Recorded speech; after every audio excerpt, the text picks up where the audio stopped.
હવે વિચાર કરો, ત્યારે બે જ સિઝનની ખેતી થતી, એક ડાંગરની રોપણી અને બીજું અમે ખેડાણ થાય ને વાલ અને તુવર, એના સિવાય બીજી કોઈ ખેતી થતી નહીં. અમેરિકામાં જે તે સમયે વિશ્વયુદ્ધ થયું, બીજું વિશ્વયુદ્ધ, ત્યારે જ્યારે વિસ્ફોટક સામગ્રી માટે આ સલ્ફેટ ને બધા ખાતરો હતા. હવે યુદ્ધ તો પૂરું થઈ ગયું, એનું કરવું શું? તે લોકોએ ખેતીમાં ઉપયોગ કર્યો. અને તમે જુઓ કે આપણે દેશમાં, અમેરિકામાં લાખો હેક્ટર જગ્યા બગડી ગઈ, ત્યાં કોઈ ઉત્પાદકતા રહી નથી આજે અમેરિકામાં. અને તમે વિચારો કે ખાતર વાપરીને તે જમીન બગડી ગઈ, એ આપણા વિકસતા દેશો માટે આપણને મળવા લાગ્યું ને. હવે આપણી જગ્યા જમીન કેવી રહી તમને ખબર નહીં, પણ અમે નાના ત્યારે રમતા ને, તો આપણે ત્યાં ક્યારીઓમાં આટલો વરસાદ આવતો ને, આટલો વરસાદ, તો ક્યારી જાય પીવા જેવું, અને એ ક્યારીઓમાં તળાવની જેમ અમે નાહવા જતા. આજે તમે કોઈ જગ્યાએ ક્યારીમાં આવું પાણી ભરાયેલું જોયું? એ પાણી ક્યાં જાય? વિચારો આપણી જગ્યા કેવી બગડી ગઈ છે. ખેતરમાં પડેલી વસ્તુ તમે પાળ ઉપર ઉભા રહો ને તો દેખાતી હતી, આજે દેખાય છે? નથી દેખાતી ને. ચલો, કોઈના ઘરમાં દૂધ ગરમ થાય આજે તપેલીમાં, તો સ્મેલ ઓટલા પર બેઠા થાય, આવે કે? કેટલાને ઘરે આવે? દેશી ગાય હશે, ગીર ગાય હશે, ત્યાં આવતી હશે. ઇવન એકવાર ભેંસના દૂધમાંથી પણ આવશે, પણ આપણી હોસ્ટેલ અને જર્સી ગાયની દૂધની સ્મેલ દૂધ ગરમ થાય તો આવતી નથી. મેં એકવાર વાંચ્યું કે આ ગાયનું સંવર્ધન જે થયું, એ સંવર્ધન શેનામાંથી થયેલું? આ ભૂંડ પ્રજાતિમાંથી. એટલે હોસ્ટેલ ગાયનું તમે જુઓ, ભૂંડ પ્રજાપતિ જેવું જ વર્તન ગાલીને ખાયા જ કરે. આપણી દેશી ગાય, બળદ કે ભેંસ, જે પણ જુઓ આપણે ઘરે પ્રાણી, એ ખોરાક ખાય પછી બેસી જાય અને વાગોળે. આવી ગાયને બેસતા તમે જોઈ હશે, પણ વાગોળ કેટલા કરે છે એ તમે કેટલાય જોયું? જે પ્રાણી વાગોળ નહીં કરે તેનું દૂધ પીવા લાયક ખરું? વિચારજો. આજે મશીન આવ્યા પણ ગુણવત્તા જતી રહી. આ ગાય એક મશીન પ્રકારનું જ છે. વચ્ચે મેં એક લેખ વાંચેલો, 100 લીટર 150 લીટર વાળી ગાય અમે મળવાની છે. એક પ્રકારનું મશીન જ કહેવાય ને. આપણી દેશી ગાય, બહુ સરસ વાત કરી તમને, કે તમે 1 જ લીટર ઉત્પાદન થાય કે 2 જ લીટર થાય, ઘર પરિવાર પૂરતું છે. પૂરતું ને.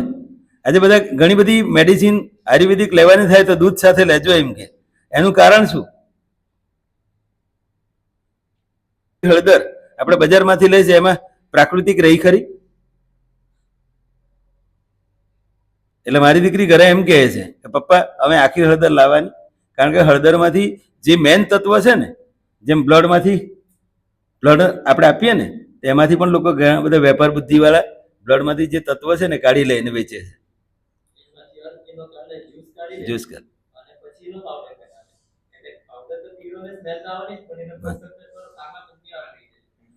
ટોટલી ફાર્મા કંપની ઉપર આ બધું ડિપેન્ડ છે. તમે કે આ કંપનીની હળદર લે, તમે વિચારો.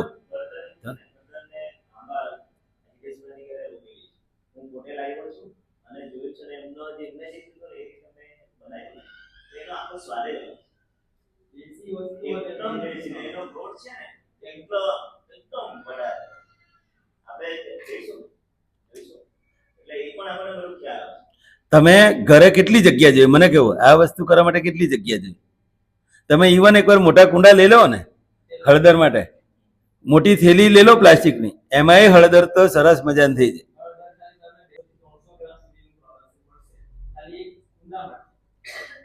બરાબર. તો આપણા ઘરે કેટલા કિલો જાય વર્ષમાં? 2 કિલો જાય. પોતે પ્રોડક્શન કરી શકાય ને. આવી ઘણી બધી વસ્તુ પ્રાકૃતિક હવે કરવી પડશે. હિતેશભાઈ અહીંયા બેઠા છે, મોટાભાગના ધરમપુર કપરાડામાં. આમાં મોટાભાગના લોકોને ત્યાં બધી અલગ અલગ ખેતીઓ થતી હશે.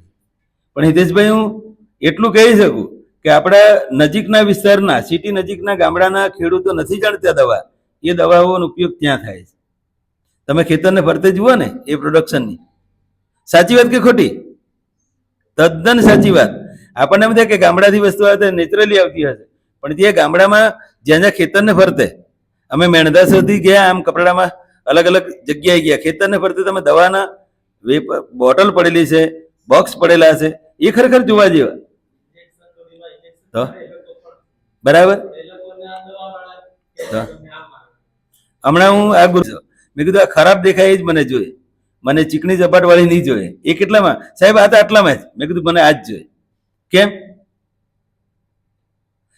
કે જેમાં ઈયળ જીવતી હોય એમાં આપણે જીવી શકીએ. તમે શાકભાજી લેવા જાઓ તો આપણે ઈયળ વગરના મોટા ભાગે પસંદ કરીએ. તમે એમ કહો 50 રૂપિયા 500 મળતી હોય, 50 રૂપિયા 500 મળતી હોય, ભલે 50 રૂપિયાની 250 જ ભલે આપણે કાપીને ખાઈએ, એ આપણા માટે ગુણકારી છે. બરાબર ને?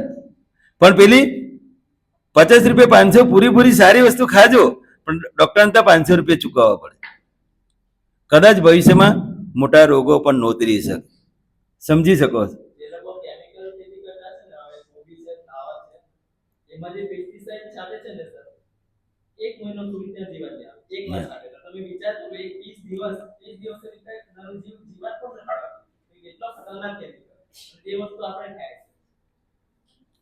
તમે ખાલી વિચારો, બીજી શાકભાજી ચાલે, ટામેટા, રીંગણ, પણ કોબી અને ફ્લાવર કેટલી ખતરનાક કે એના ફૂલ જેમ જેમ વિકાસ થતો જાય મહિના સુધી નહીં, તમે 15 દિવસ સુધી રહે એટલામાં તો મોટી ફ્લાવર થઈ જાય.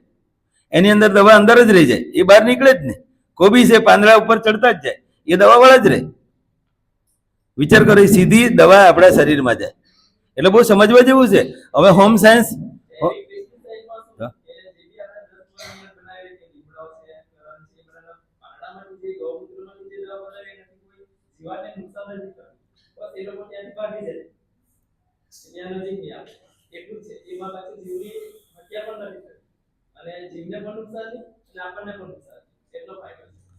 બીજું, આપણે ત્યાં આજે પક્ષીઓ કેટલા જોવા મળે? કેટલા પ્રકારના પક્ષીઓ જોવા મળે? આ પક્ષીઓનું સ્થળાંતર થવું અથવા પક્ષીઓની પ્રજાતિઓ લુપ્ત થવાના કારણો આપણી ખેતી છે. આપણે એટલી બધી જંતુનાશક દવાઓ, ખાતરનો ઉપયોગ કર્યો છે, દવાનો ભોગ બને છે. એ જીવાતો પક્ષીઓ ખાય છે. પક્ષીઓ કદાચ એ સમયે મર્યા નહીં, પણ પ્રજનન ક્ષમતાની અંદર દર ઘટાડો થતો ગયો અને ધીમે ધીમે આ પ્રજાતિઓ પણ લુપ્ત થવાનું કારણ આપણી ખેતીવાડી છે. જો પક્ષીઓ હોય ને તો પ્રાકૃતિક ખેતી માટે અને આપણા પર્યાવરણ માટે બહુ ફાયદારૂપ છે. આપણે ઘણા વૃક્ષો તો વાવવા જ નહીં પડે, પક્ષીઓના લીધે વવાય છે ને. વડ ક્યાંથી ઉગે? પીપળો ક્યાંથી ઉગે?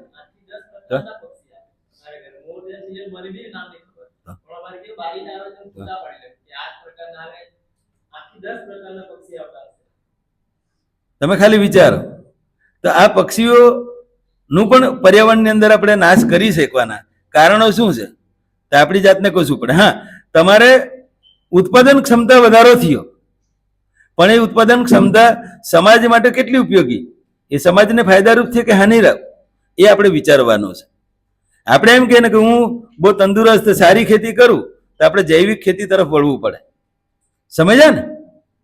આજે ઘીની શાળા ચાલે છે, ત્યાંનું ઘી તમે એકવાર ચાખો અને આપણું ડેરીનું દહીં, આપણે ઘી તમે ચાખો. ડેરીનું ઘી આપણને બહુ સસ્તું પડે ને. સસ્તું પડે કે નહીં પડે? 615 કે 25 રૂપિયા કિલો મળે ને પેલું આપણે 2200-2400 રૂપિયા કિલો પડે, 3500 રૂપિયા કિલો ભાવ ચાલે. આ ઘીનો અને પેલા ઘીનો ફરક શું હશે એ જોવા જેવો હશે. બરાબર ને? એટલે ઘણી બધી વાતો અહીંયા થઈ હશે. આવી ઘણી બધી બાબતો આપણે જાગૃતિ લાવવાની છે. અને તમે એક નવયુવા પેઢી છે, દીકરી 2 ઘરને તારે એમ કહેવાય. બરાબર? એ બીજી રીતે ખરું, પણ આ રીતે પણ તમે તમારા હમણાં હાલમાં પિતાના ઘરે, ભવિષ્યમાં સાસરે જાઓ, ગામડામાં જ રહેજો. અપડાઉન કરાય, પણ ગામડામાં રહેશો તો તંદુરસ્તી, ઓક્સિજન તો સારું મળશે, પણ સારું ઘરનું ખાવાનું પણ મળશે. મળશે કે નહીં મળશે? હે? એટલે એક વિદ્વાને કહેલું, ગામડા ભાંગી શહેરો કદાવર થયા, ગામડા ભાંગી શહેરો કદાવર થયા, માણસ શહેરમાં વસી જનાવર થયા. આજે માણસ જેવી જાતિ ક્યાં છે? તમે પરિવાર દેખાય, બજારમાં જાઓ તો ખ્યાલ આવે કે પરિવાર કુટુંબની વિભાવના આજના બાળકોને ખબર નથી. ખબર છે કે અહીં તો પાડોશી ધર્મ શું કોઈને ખબર નહીં, પાડોશમાં કોણ રહી ખબર નહીં. ત્યારે ગામડામાં આખું ગામ આપણને ઓળખે. ઓળખે કે નહીં ઓળખે? ગામડામાંથી આજુબાજુમાંથી પસાર થાય કોઈ દુકાન હોય ગમે ત્યાં ઉભા રહો તો આજુબાજુના ગામવાળા ઓળખતા થાય કે નહીં થાય? આ ત્યાં પરિવાર ભાવ છે. સંસ્કૃતિ ટકાવી હશે ને તો સંસ્કૃતિ ટકાવવા માટે આપણી રહેણી, સંસ્કૃતિમાં કઈ કઈ બાબત આવે? પહેરવેશ, રીત રિવાજો, રહેણી કહેણી બધું જ આવે ને. તો સંસ્કૃતિ બચાવવાની મોટી મોટી વાતો કરે, શહેરમાં રહીને ના થાય. થાય કે બચાવશો ને? એટલે સંસ્કૃતિના સંવર્ધક બનો. અને આપણે આ પ્રાકૃતિક ખેતીની વાત સાંભળી છે. મેં તમને નિકુંજભાઈને તમે સાંભળ્યા નહીં, પણ ભાસ્કર સાવે અને ઉમરગામમાં પ્રવીણભાઈ ગાલા. હું 1991માં હું કોલેજમાં ભણતો ત્યારે આ બે ખેડૂતની મુલાકાત લીધી હતી. એક ઇઝરાયલ સાથે, પ્રવીણભાઈ ગાલાભાઈ ઇઝરાયલ સાથે મળીને યંત્ર અને દવાથી લઈને આખી ખેતી કરે છે. બીજી બાજુ ભાસ્કરભાઈ સાવે એકદમ પ્રાકૃતિક ખેતી. તમે એમની નારિયેળની ખેતી જુઓ, ચીકુની જુઓ, આ બધી ખેતીવાડી જુઓ તમે, પણ કોઈ પણ પ્રકારનો દવાનો છંટકાવ કરતા નથી. કેમિકલનો ઉપયોગ એની જમીનમાં નથી ગયો. એની જમીન તમે હાથમાં પકડીને જોજો, એની સુગંધ જોજો આજે વર્ષોથી. બરાબર ને? તો આવું પાછા ફરવાની સ્થિતિ આપણા સમાજમાં, દેશમાં આવી ગઈ છે. આવી ગઈ ને? પાછા ફરો. પાછા ફરો એટલે કઈ કઈ બાબતમાં? સંસ્કૃતિ, ખેતી, બરાબર ને? સંસ્કૃતિમાં બધું જ આવી જાય. આવશે કે નહીં આવશે? હિતેશભાઈ આ બધું સમજવા જેવું છે. અહીંયા કપડા ધરમપુર વાળા હવે એ લોકો ચોખાના રોટલા ખાતા થઈ ગયા ને બજાર વાળા નાગલીનું ખાવા તડ પડે. હિતેશભાઈ ગામડાની મેન્ટાલિટી કેવી હતી? અમે ભણતા, અમે નાના હતા ત્યારની વાત કરું. અમારા ગામમાં આજુબાજુ જેને ત્યાં ડાંગર ઓછું હોય ને, જુવાર ખાય ને એટલે ગરીબ સમજે, ઘઉં ખાય ને તો ગરીબ સમજે કે આ લોકોને તો આવું મળતું નથી. બહુ સાચી વાત. આ પણ આજે પૈસા ઘણા હોવા છતાં જુવાર અને નાગલી જીવનને તંદુરસ્ત રાખવા માટે, બચાવવા માટે. અને તમે આ લોકોના મમ્મી પપ્પા બધા અમારા બાજુ કામ ધંધે આવે, તમે પૂછીએ કે નાગલીનું શું કરો, એમ કે હમણાંના છોકરાઓ કોઈ ખાતા નથી.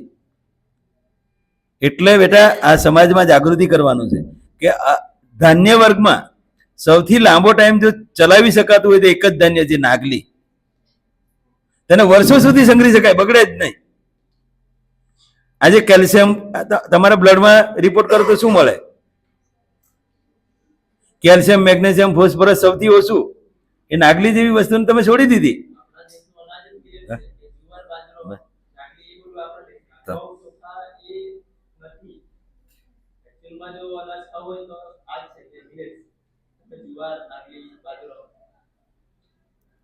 આ બધી આના તરફ વળવાનો સમય આવી ગયો છે. ફરી પાછી એ જ ખેતી તરફ આપણે જવાનું છે. એટલે આ મેસેજ તમે ગામડે બધા આપજો. આપશો ને? અને કપડા ધરમપુરમાં તમે કહેલું જ પેલા, ઠંડા પીણા ઘરમાં, સમાજમાં, લગ્ન પ્રસંગમાં, મરણ પ્રસંગમાં ઉપયોગ કરતા જ નહીં, તો મરી જવાનું. ડુંગર ચડવાનો તો સહેલાઈથી ચડે કે? કેટલી સહેલાઈથી ચડીને ઉતરે? કેટલી વાર? આજે એ લોકોની કેપેસિટી પૂરી થઈ ગઈ, અહીંયા ચક્કર ખાઈને પડે. આ તમારી સ્થિતિ આવવાનું કારણ શું છે? બરાબર? એટલે પાછા ફરો, એ સૂત્ર યાદ રાખજો અને મમ્મી પપ્પાને, ઘરમાં બધાને સમજાવવાનું કામ કરજો. બરાબર ને? જો પૈસા સૌથી વધારે બચાવવા હોય તો તંદુરસ્તી સારી હોવી જોઈએ. ખરેખર નિલેશભાઈને આ તબક્કે એટલા માટે અભિનંદન આપું. નિલેશભાઈ કેટલા દિવસથી કહેતા હતા કે ડાયટનો આખો સ્ટાફ મળે. હિતેશભાઈ મેં કેમ કે અમારો ડાયટનો સ્ટાફ ભેગો જ નહીં થાય, અમે બધા વિચરતી જાતિમાં આવે. આ લોકો આજે જ બધા ભેગા થયા. અહીંયા ઇન્ટર્નશીપ ચાલતી હતી, ફરી પાછા ઇન્ટર્નશીપ સોમવારથી શરૂ થઈ જાય છે. એ લોકો અમારા સ્ટાફ એમની સાથે બહાર બીજા ટ્રેનિંગોમાં ગાંધીનગર ગયા છે, ગાંધીનગર પાસે જવાના છે, ઓર્ડર થઈ ગયા છે, બધા એવા આવ્યા જ કરે અમારે. એટલે ખરેખર તમે અમારી સંસ્થાને પસંદ કરી, તમારો કિંમતી સમય આપ્યો. તમે એક રાષ્ટ્રની ઉત્તમ સેવા કરી રહ્યા છો. કારણ કે આજે રાષ્ટ્રને આ જરૂર છે કે આપણું માનવ બળ તો વધારે થયું, યુવા શક્તિ વધારે થઈ, પણ યુવા શક્તિને યોગ્ય આહાર મળી રહે. બરાબર ને? યોગ્ય આહાર આપણા દેશની માટીને બચાવી શકાય, આપણા દેશના પર્યાવરણને બચાવવું હશે તો આ જ રસ્તો આપણા માટે ખૂબ ઉત્તમ છે. બધા આપણે એના તરફ વળવાનું છે. તમે એક માધ્યમ છો. તમે જેટલી દીકરીઓ છે એટલા પરિવારમાં આ મેસેજ પહોંચવો જોઈએ. પહોંચાડશો ને? ચોક્કસ? ગુડ.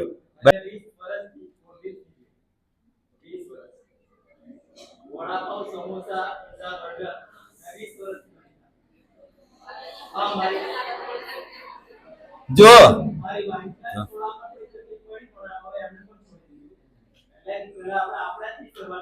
હિતેશભાઈ, આ અમારે લોકો છૂટે ને એટલે આટલે દુકાન છે, પેલા પડીકા લાવે.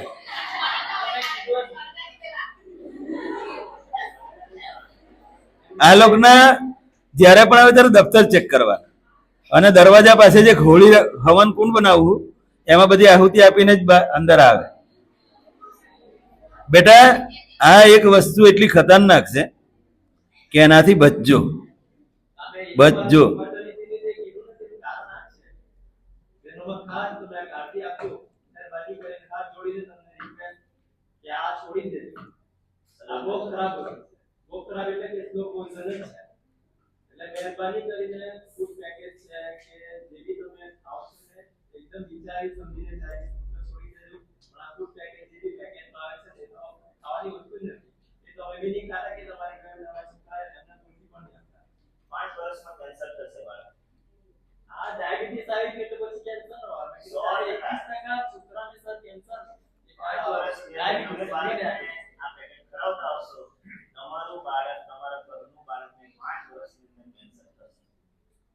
બીજું, આપણે તો સિકલ સેલ એનિમિયા આપણા વિસ્તારમાં સૌથી વધારે. તમે આપણામાં ચેક કરો ને, હાફ તો દરેકમાં નીકળે. નીકળે કે નહીં નીકળે? નીકળે કે નહીં નીકળે? આપણા વલસાડ, ધરમપુર, કપરાડા, મતલબ વલસાડ જિલ્લામાં સિકલ સેલ એનિમિયા, તેમાં એ ડિસીઝ આવે તો શું થાય? હમણાં હાફ છે, પણ જયારે લગ્ન કરો ત્યારે સામેનું પાત્ર પણ હાફ હોય તો શું થાય? તેમાં ડિસીઝ વાળા જે ભાઈ ભેગા થઈ ગયા તો બાળક જન્મે એનું બ્લડ બને જ નહીં. એનિમિયા વાળું જ બાળક જન્મે, એને દર મહિને બ્લડ ચડાવવા પડે. વિચારો, હવે આપણે સારી રીતે જિંદગી જીવવી હશે તો શું કરવું પડે? ખોરાક કેવો લેવો પડે? નાગલી, જુવાર, બાજરો, આ એટલી સરસ વસ્તુ છે કે સિકલ સેલ એનિમિયાને આપણે ફોલિક એસિડની ગોળી આપવી પડે. ફોલિક એસિડ શેમાંથી મળે આપણને? એવા ખોરાક ખવાય, ખવાય ને? એટલે ઘણી બધી જાગૃતિ લાવવાનું. આજે કેટલા વેલ્યુ શીખ્યા તમે? કેટલા વેલ્યુ શીખ્યા? કાલે મારે નેશનલ કક્ષાની વીસી હતી, એમાં મારે હમણાં દરેક જિલ્લામાંથી મેન્ટરની નિમણૂક કરવાના છે. એટલે પહેલા પ્રાચાર્ય બનવાના દરેક જિલ્લામાંથી આખા દેશમાં. એ મેન્ટર બનશે, પછી આનું રજીસ્ટ્રેશન થઈ જાય, આની કાર્યવાહી થાય, પછી દરેક અધ્યાપકોને જિલ્લાની સ્કૂલો માટે મેન્ટર બનાવવાના છે. જિલ્લાની સ્કૂલોમાં જવાનું, કઈ કઈ ભૂમિકા ભજવવાની છે, દરેક બાબતે વેલ્યુઝ સાથેની છે. બરાબર ને? એટલે સંવાહક તરીકેનું કામ આપણે સ્કૂલો અને બાળકો માટે કરવાના છે. ત્યારે ભવિષ્યમાં તમે પણ ટીચર બનવાના છો. તો આ બેટા, દરેક વસ્તુ તમે એક પોતાના જાત સાથે, આજે હું તો તમને કહું કે આજે જે પણ વાત રજૂ થઈ ને, હમણાં સંકલ્પ નહીં લેતા, એના પર વિચારો. અઠવાડિયું 15 દિવસ વિચારો, પછી તમે સંકલ્પ કરો કે મારે તંદુરસ્ત લાઈફ જીવવા માટે મારે શું કરવું જોઈએ. અને હવે મોદી સાહેબ પણ આહવાન કર્યું સ્વદેશી. બરાબર ને? જેટલી સ્વદેશી મળે એટલી વસ્તુ વાપરો. નહીં આપણે પરાવલંબી થવું પડે, જરૂરિયાત હોય તો જ એ વસ્તુ લો. અને તમે જરૂરિયાતનું લિસ્ટ બનાવશો ને, જરૂરિયાતનું લિસ્ટ બનાવશો, એમાં સ્વદેશી કેટલી મળે ને પેલી નથી મળતી તેના વગર જીવાય કે કેમ, એટલું તમે ટ્રાય કરજો. 2 મહિના પૂરતા, 3 મહિના પૂરતા. બરાબર ને? આપણા મોદી સાહેબ પણ ભારતને પહેલા જેવું કે જયારે બિસ્લરી વાળા આવેલો ને, બિસ્લરી વાળો આપણા દેશમાં, બિસ્લરી પ્લાન્ટ વાળાએ આપણા જેવાને ભેગા કર્યા ને એમ કે ભારતમાં પાણી વેચવાનું છે. તો આપણા વાળાએ હસી કાઢેલું હિતેશભાઈ કે ભાઈ, ભારતમાં તો દૂધ ઘીની નદીઓ વહે, ત્યાં તમારું પાણી ક્યાં વેચવાના? ઘી દૂધની નદીઓ વહેવી એટલે એ આપણી સમૃદ્ધિ બતાવતા હતા, આપણી રાષ્ટ્રની. આજે ઘી દૂધની નદીઓ ક્યાં વહે છે? સમૃદ્ધિ છે? નથી ને? ત્યારે બિસ્લરી વાળાએ આપણી મેન્ટાલિટી ચેન્જ કરી કે ભાઈ, ભારતમાં 90% રોગો પાણીથી થાય. કેટલા ટકા? એટલે તમે જે પાણી પીવો છો ને, એવા બેક્ટેરિયા હશે, વાયરસ હશે કે જે આપણે બોડીને નુકસાન કરે ધીમે ધીમે. આપણને એવા પાઠ ભણાવ્યા. એટલે આપણે આજે પણ ગામડામાં જાઓ, બધાના ઘરે બિસ્લરી પાણી ને મોટા ભાગના લોકો, બસ તો પીતા જ નહીં. તમારા પાણીનો ટેસ્ટ કરાવજો, દેગડામાં ભરી રાખજો એક દિવસ. જો દેગડો ખાલી કરો ને સુકાય ત્યારે અંદર વ્હાઈટ સાર નહીં દેખાય તો જાણવાનું કે પાણી સૌથી બેસ્ટ છે. બરાબર ને? એટલે તમે આટલું કરજો. ગામડાનું પાણી હજુ પણ તંદુરસ્ત છે. સિટીમાં પાણી એટલું સારું નથી રહ્યું, મજબૂરી છે. હિતેશભાઈ, મારા ઘરે 1800 TDS વાળું પાણી છે.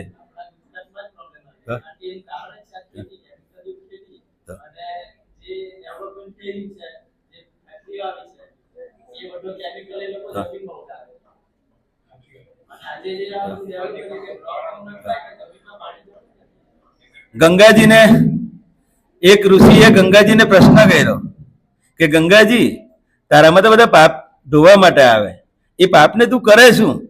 તો ગંગા કે હું દરિયાને આપું. દરિયો કે દરિયાને પૂછે, ભાઈ દરિયા તું આ બધા પાપને લઈને કરે શું? તો હું આકાશને આપું. ને આકાશે શું કીધું? દુનિયા દાથી તાજ છે. એ જ વસ્તુ આપણી છે. આપણે જેટલું કેમિકલ જમીનમાં નાખવાના, જ્યાં છાંટવાના, એ ક્યાં જવાનું?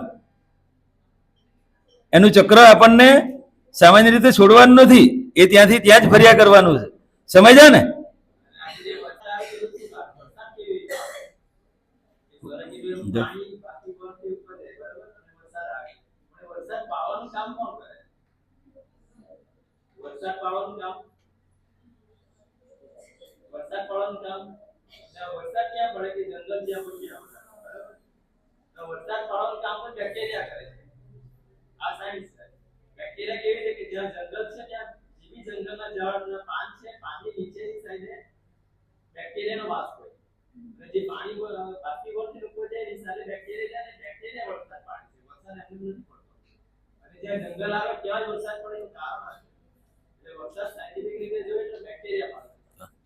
હવે ઘરે તમે બરાબર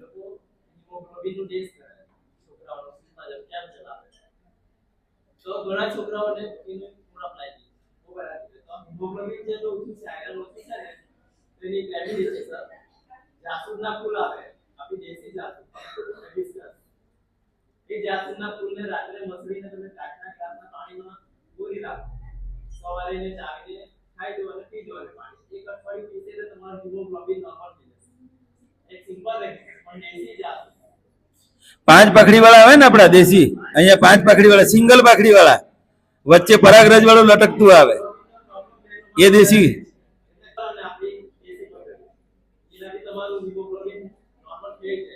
હિતેશભાઈ, આ લોકોને આ બધા પ્રયોગ, હિતેશભાઈ જે વાત કરી ને, જાસૂદ હિમોગ્લોબિન બનાવે. તમારે એ પાખડીઓને, પાંચ પાખડીઓને જેટલી ઉકાળાય એટલી ઉકાળીને એની ચા પણ બનાવો. બરાબર? એમાં કાળા મરી, આદુ નાખો, કાળા મરી નાખો, ચા અને ખાંડ નહીં નાખવાની. બરાબર? એ શરત. પણ તમારું હિમોગ્લોબિન તમે કેટલા દિવસમાં, હમણાં 3.5-4% હોય ને, એ તમે 20-25 દિવસમાં તમે તપાસ કરશો ને, તો એ હિમોગ્લોબિન ક્યાં વધી ગયેલું હોય. બીજું, તમારે સફેદ પાણી જાય, ધાતુ જાય, એના માટે સૌથી આ જાસૂદની કળીઓ, વચલો પરાગરજ વાળો ભાગ કાઢી નાખવાનો, પાછળનો લીલો ભાગ કાઢી નાખો, ઘીની અંદર સાતળી કાઢો. બરાબર? અને ખાઓ. સૌથી બેસ્ટ. તમારામાં લોહી ઓછું થવાના કારણો પણ આ છે. એની સરસ મજાની વાતો કરી. બહુ લાંબુ વક્તવ્ય મારું પણ થઈ ગયું. પણ આપણે ખરેખર હવે પછી આજે જાગ્યા છે. જાણતા તો હતા આપણે ત્યાં દુર્યોધન છે, બધા જ પાંડવો જતા રહ્યા હિમાલય પર, શરીર ગળાઈ ગયા, પણ દુર્યોધનને કોઈ છોડી નહીં શક્યું. જેમ રાવણને દર વર્ષે સળગાવે, રાવણને સળગાવે. આપણે ઉપવાસ કેટલા કરીએ? મેં તો ઉપવાસ અઠવાડિયામાં 3 દાડા શરૂ કરી નાખ્યા. પણ હવે જાણ્યું કે ઉપવાસ એટલે શરીર, ખોરાકનો ત્યાગ નહીં, સારા વિચારોનો ઉપવાસ કરો. ખરાબ વિચારોને તજો અને સારા વિચારો પ્રોપર આપણામાં લાવો ને, એનો ઉપવાસ કરો ને, તો માણસનું લાઈફ ઝડપથી બદલાય છે. માનસિક પરિવર્તન બહુ જરૂરી છે. પણ ખોરાક પર કંટ્રોલ કરો એટલે માનસિક વિચારો પણ તેવા આપણા બદલાઈ શકે. બદલાય ને? તો આવા ઉપવાસ કરવાની શરૂઆત કરો. કરશો ને? જ્યારે પણ ફ્રી બેઠા હોય ને તો આપણે કેવું કે આપણે ફ્રી બેઠા એટલે આપણે કોઈ બી ઊંધા વિચાર કે નહીં અવરચવરું કરવાનું પણ આપણને વિચાર આવવા લાગે. પણ જ્યારે ફ્રી બેઠો ત્યારે આપણે કઈ એવું વિચારવાનું કે આમાંથી શું બને, આમાંથી શું બને, એ રીતના વિચાર કરશો તો તમારે નવું ઇનોવેશન તમારું તમે ઉત્પન્ન કરી શકો. હવે અમે અત્યારે જ મેં એવું કર્યું, અત્યારે મે મહિનામાં વરસાદ આવ્યો તો મારા કાકા કરવાની તૈયારી છે. વરસાદના કારણથી નહીં, બધા જમીનમાં ભીના એટલે તો બગડવાના, પણ જેટલા નીકળ્યા ને એટલા મેં કાઢી તો લીધા જ બધા. પછી જોયું તો 25% ભાગ બગડવાનો, 75% સારો ભાગ. તમે બગડેલા ભાગને કાઢી નાખો અને 75% ભાગને કાંટાને મેં પ્રોસેસ કરી. હવે એમાંથી ખાવાનો ઉપયોગ થઈ શકે, એને સ્વાદ બી આપે છે, થોડા જાય એમાં ટ્રાય કર્યા. હવે એ જ અમે થોડા દિવસ રાખીએ તો આખું કાઢો પણ આના પર અમે વિચાર નહીં કરતે તમારા નુકસાન થશે. એટલે તમે જો ફ્રી બેઠો છો, તમે જેવી વસ્તુ માટે વિચારો કે મારે આ કરવું છે એવા વિચાર આવો તો તમારે નવો ઇનોવેશન તમને નવી જાણવાની જિજ્ઞાસા ઉત્પન્ન થાય.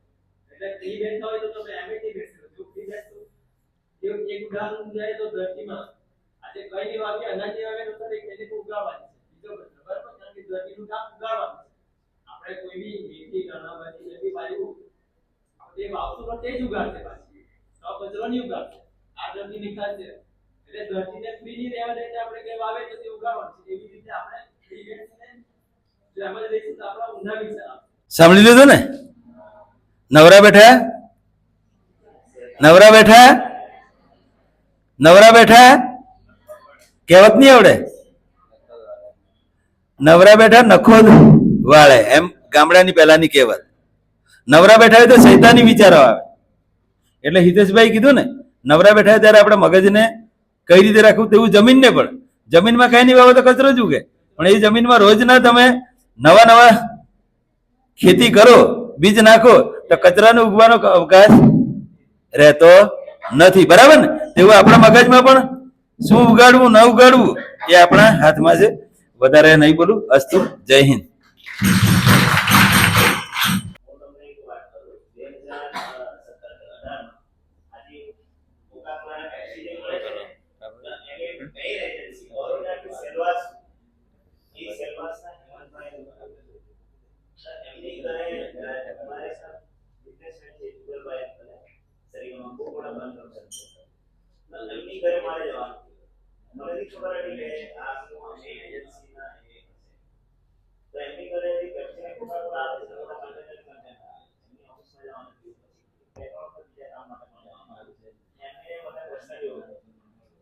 સૌથી વધારે ઠંડા પીણા જો એમના વેચાતા હોય સૌથી વધારે જે ઠંડા પીણા એમના વેચાય અને તેમાં કયા પેપ્સી, થમ્સ અપ, પેપ્સી ને થમ્સ અપ ને કોકા એ મેઈન એજન્સી હતી. એટલે અમારે જનરલ ચર્ચા કરી છે. વિચાર કરો કે તમે કેટલું બધું જિંદગી ને 10 વર્ષ મેં